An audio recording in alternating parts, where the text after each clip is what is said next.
வீடியோல திருநெல்வேலி பக்கம்லாம் செய்யக்கூடிய பாரம்பரியமான முந்திரி கொத்து, இதை கொத்துருண்டை அப்படின்னு நம்ம சொல்லுவோம். அதை தான் நம்ம எப்படி செய்யலாம் அப்படிங்கிறத பார்க்க போறோம். இது தீபாவளி சமயத்துல எல்லாம் வந்து பாத்தீங்கன்னா இந்த முந்திரி கொத்து எங்க பக்கம் கண்டிப்பா செய்வோம். முந்திரி கொத்து, சோமாஸ், தட்டை, அதிரசம், முறுக்கு, தேங்குலோல் இதெல்லாம் தீபாவளி ஸ்நாக்ஸ்ல கண்டிப்பா இடம்பெற்றிருக்கும். இது ரொம்ப நல்ல மனமா நல்ல சுவையா இருக்கும். நல்ல ஒன்னே ஒன்று எடுத்து நம்ம சாப்பிட்டா கூட நல்ல வாய் ஃபுல்லா நல்ல மனமா நல்ல திருப்பி திருப்பி சாப்பிடணும்னு தோணும். அதே மாதிரி இது வயிற்றுக்குமே எதுவுமே நல்லா இருக்காது, வயிற்றுக்கு எதுவுமே பண்ணாது. ஸோ இந்த முந்திரி கொத்தை நம்ம எப்படி செய்யலாம் அப்படிங்கிறத இந்த வீடியோல பார்க்கலாம்.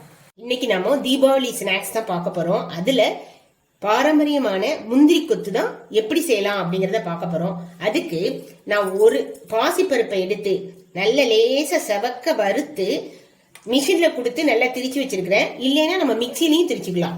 இதை வந்து பாத்தீங்கன்னா இந்த அளவுல ஒரு கப் நான் எடுத்திருக்கிறேன். நம்ம எந்த அளவுல மாவு எடுத்திருக்கோமோ அதுல பாதி அளவு வெல்லம் பொடிச்சது நம்ம எடுத்துக்கிடணும். வெல்லம் எவ்வளவு எடுத்திருக்கோமோ அதே அளவு மைதா மாவு எடுத்துக்கணும் பொரிக்கிறதுக்கு. தேங்காய் ஒரு 4 பத்தை எடுத்திருக்கிறேன். அதை நல்லா பொடிசு பொடிசா கட் பண்ணி வச்சிருக்கிறேன். எள்ளு 2 டேபிள் ஸ்பூன், ஏலக்காய் கொஞ்சம், நெய். இதை பொரிக்கிறதுக்கு கொஞ்சம் எண்ணெய் தேவைப்படும். இதுதான் இதுக்கு தேவையான பொருட்கள். அடுப்புல வானொலி வச்சு ஆன் பண்ணிட்டேன். இப்போ வானொலியில எதுவும் எண்ணெய் எதுவுமே விட வேண்டாம். இந்த எள்ளை முதல்ல நம்ம வறுத்து எடுத்துக்கலாம். எல்லாம் வெறும் வானலில சேர்த்திருக்கிறேன். இது நல்ல கடகடன் பொரியணும், அந்த அளவுக்கு நம்ம வறுத்து எடுத்துக்கணும். இப்ப நல்லா பொரிய ஆரம்பிச்சுட்டு இப்ப இதை எடுத்துடலாம்.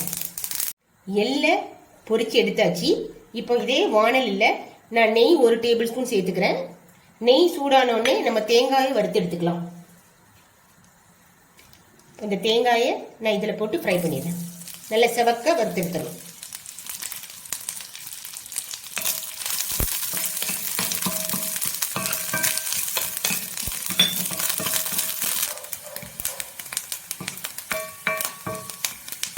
அடுப்பை நல்ல சிம்ல வச்சுக்கிட்டே நம்ம செவப்பா வறுத்தெடுக்கணும்.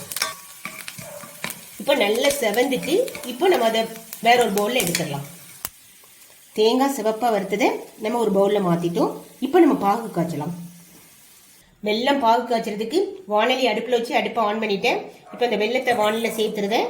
சேர்த்து ஒரு அரை டம்ளர் தண்ணியும் சேர்த்துடலாம். பாகு கொதிக்கிறதுக்குள்ள பாசிப்பருப்பு மாவை ஒரு அகண்ட பாத்திரத்துல நான் வந்து தட்டி வச்சிருக்கிறேன். இதுல நம்ம வறுத்த எள்ளை சேர்த்துடலாம். அடுத்தது ஏலக்காய், பொடிச்ச ஏலக்காய், தேங்காய், வறுத்த தேங்காய், இது எல்லாத்தையும் சேர்த்து நம்ம ஒரு மிக்ஸ் பண்ணி வச்சிடலாம்.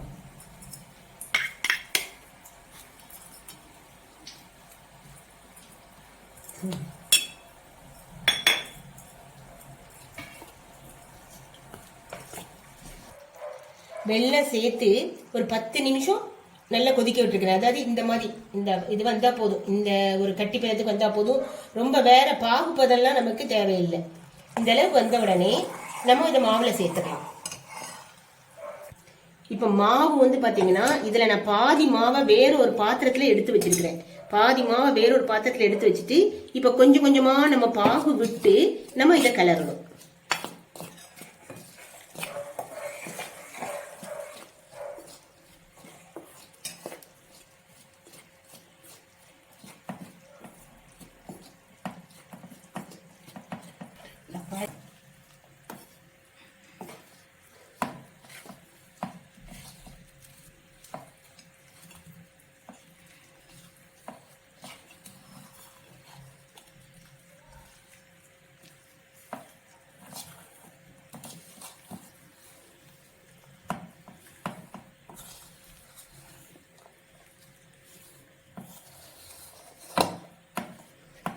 நம்ம கிளறிக்கிட்டே கொஞ்சம் கொஞ்சமா அந்த பாகுவோட சேர்க்கணும்.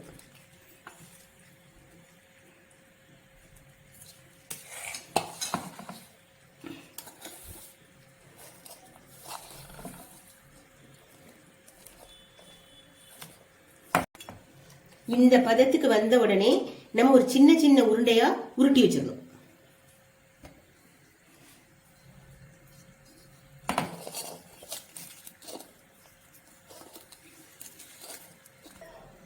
பாதி மாவுல பாகு சேர்த்து உடனே உருட்டிடணும், இல்லைன்னா அது என்ன ஆகும்னா கட்டி ஆயிரும். இப்ப மீதி மாவுல நம்ம பாகு விட போறோம். இப்ப பாகு அடுப்புலதான் இருக்குது. இது கொஞ்சம் கட்டியானதுனால கொஞ்சமா நான் தண்ணி சேர்த்துக்கணும்.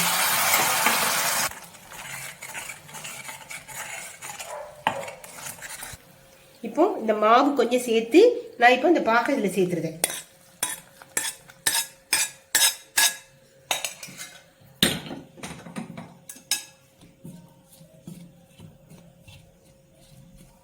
கிளறி பார்த்துக்கிட்டு தேவைன்னா மறுபடியும் கொஞ்சம் மாவு சேர்த்துக்கலாம். இப்ப சூட்டோடையே நம்ம என்ன செய்யணும், உருட்டி வச்சிடணும். உருண்டைகளா உருட்டி நல்ல பிளேட்ல இதே மாதிரி வச்சு நல்லா ஆற வச்சிடணும். ஒரு 12 மணி நேரம் நல்ல முதல்ல வெளியே வச்சு நல்லா ஆறின பின்னாடி ஒரு பெரிய பாக்ஸ்ல வச்சு மூடி வச்சிடலாம். மூடி வச்சு செஞ்சு ஒரு 12 மணி நேரம் ஆன பின்னாடி நம்ம மைதா மாவுல முக்கி பொரிச்சு எடுக்கணும். முந்திரி கொத்து செய்யறதுக்கு இந்த உருண்டை செஞ்சு 12 hours ஆயிடுச்சு. இப்போ இது நல்ல ட்ரை ஆயிடுச்சு. இப்போ நம்ம மேல் மாவு ரெடி பண்ணி நம்ம அதில் முக்கி போட்டுடலாம்.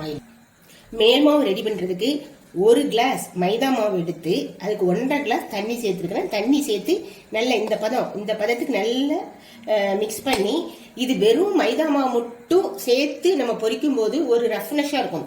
அதுக்காக நல்ல இந்த கப்ல சின்ன கப்ல நான் ஒரு 2 கப் தோசை மாவு எடுத்திருக்கிறேன். அதையும் இதுல சேர்த்து நல்லா மிக்ஸ் பண்ணி இருக்கிறேன். இப்ப எண்ணெய் சூடானோடனே நம்ம இதை பொரிச்செடுக்கலாம். எண்ணெய் நல்லா காஞ்சிடுச்சு. உருட்டி வச்சிருக்கிற உருண்டைகளை மேல் மாவில் நல்லா நினச்சிட்டு எண்ணெயில் போட்டு பொரித்து எடுத்துட வேண்டியதுதான். எண்ணெயில் போடுறப்போ பார்த்து கவனமாக போட்டு எடுக்கணும். தோசை மாவு இல்லைன்னா 1 டேபிள் ஸ்பூன் அரிசி மாவும் நம்ம சேர்த்துக்கலாம்.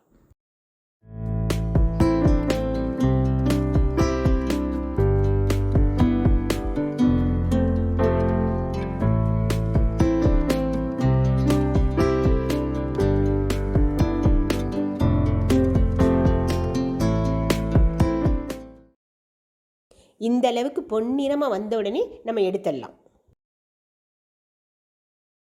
நல்ல ஒரு சுவையான மணமான முந்திரி கொத்து ரெடி ஆயிடுச்சு. நீங்களும் இதே அளவில் செஞ்சு பார்த்து உங்கள் ஃபீட்பேக் எங்களுக்கு தெரிவிங்க. இந்த ரெசிபி பிடிச்சிருந்தா ஒரு லைக் கொடுத்து ஷேர் அண்ட் சப்ஸ்கிரைப் பண்ணுங்க. தேங்க்யூ.